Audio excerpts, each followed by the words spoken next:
Ayan, buhay probinsya, day 1. Dito po ako sa bahay ng kapatid ko at ganito yung ganap namin dito. Ayan, ito yung ulam namin. Tapos may buko. Tapos ganito yung lutuan namin dito sa probinsya. Ayan oh.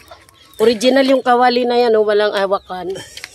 Tapos yung mga yung mga abo papunta sa kawali. Oh, tapos kakainin namin 'yan. Oh, 'di ba ganito kami sa probinsya. Tapos marami kaming buko. Yan, 'di ba? So pero meron akong natuwa ko dito sa lumalaban na kamyas, oh.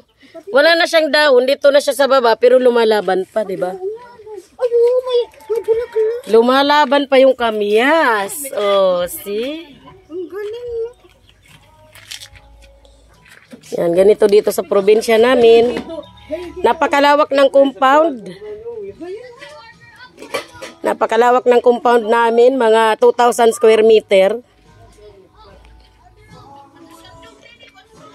Ayan. Tapos, isa pang nakakatawa dito kasi yung Montero ko, guys, nakapasok. Ayan. Tapos, ito yung usual na paliligo dito sa province. Yan yung anak ko. Kumusta yung buhay probinsya? Are you happy? So, ito yung nakakatawa, oh. Yung aking Montero ay nakapasok sa palayan. Diba? Yan. Tapos dito, pagka wala ditong mga gripo-gripo. Puso talaga dito. Kailangan mong magbumba. Ganyan.